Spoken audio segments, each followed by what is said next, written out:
साथे देव घरवा गे साथे देव घरवा गे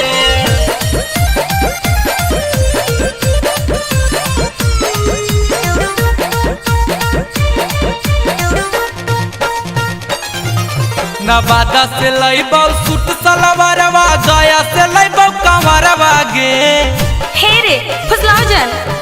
नवादा से लईबौ सूट सलवारवा नालंदा से लईबौ कंवरवा गे जलवा ढारे तोरो ले जाइबा ले जाइबे तो सदिया करबे ने जलवा ढारे तोरो ले जाइबौ साथे देव घरवा गे जलवा ढारे तोरो ले जाइबौ साथे देव घरवा गे। अच्छा रुक ना मैया बाबू से पूछियो।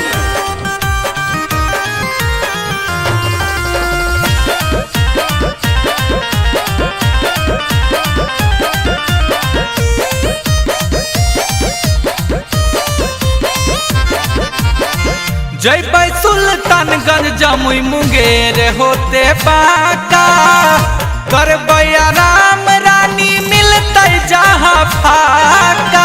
अरे चल ना रे कंवरिया धर्मशाला में रुकबै।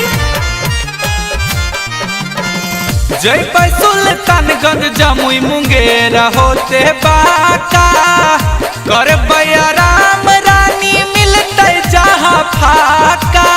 हाँ हाँ ठीक कहीं माँ जाए बरसते जबरी माझिम बादरवा गे माँ जाए बरसते जबरी माझिम बादरवा गे जलवा ढारे तोरो ले जाइबा।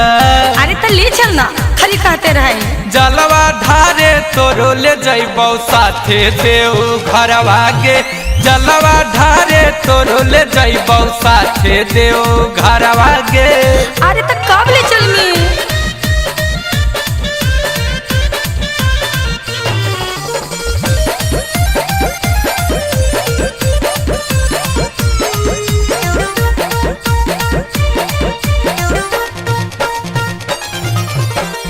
किन देबौ गेरुए झोला गेरुए रंग ओढ़ानिया रहिया में खाए खातिर खाना औरी पानिया।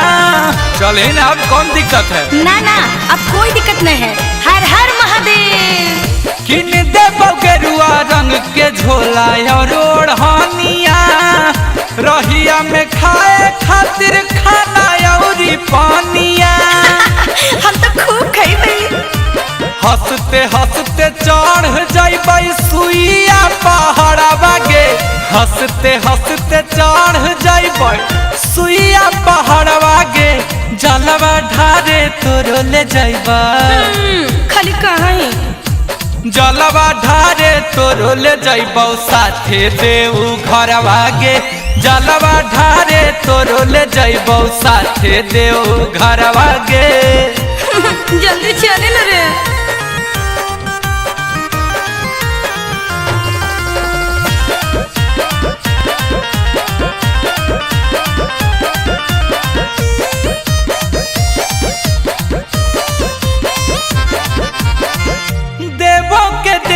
महादेव त्रिपुरारी महिमा महान कर जाने दुनिया सारी। हाँ रे सबको जाना है बाबा महान है। देवों के देव महादेव त्रिपुरारी महिमा महान कर जाने दुनिया सारी। हाँ हाँ बाबा की कृपा अपरंपार है। अमनल बेला गुंजन सिंह पर फेरले बाबा नजरिया गे अमनल बेला गुंजन सिंह पर फेरले बाबा नजरिया गे जलवा ढारे तोरो ले जाइबा। हाँ तो हमें तुम न खाली जेबै जलवा ढारे तोरो ले जाइबौ साथे देव घरवा गे जलवा ढारे तोरो ले जाइबौ साथे देव घरवा गे। नवादा से लईबौ सूट सलवारवा नालंदा से लईबौ कंवरवा गे जलवा ढारे तोरो ले जाइबा। अरे तो जल्दी चले ना लेट हो रहे। जलवा ढारे तोरो ले जाइबौ साथे देव घरवा गे जलवा ढारे तोरो तोरो ले जइबौ साथे देव घरवा गे। ठीक है रे, चल चल। नवादा से लइबौ सूट सलवारवा, नालंदा से लइबौ कंवरवा गे। जलवा ढारे तोरो ले जइबा, ले जइबे तो सदिया करबे ने। जलवा ढारे तोरो ले जइबौ साथे देव घरवा गे।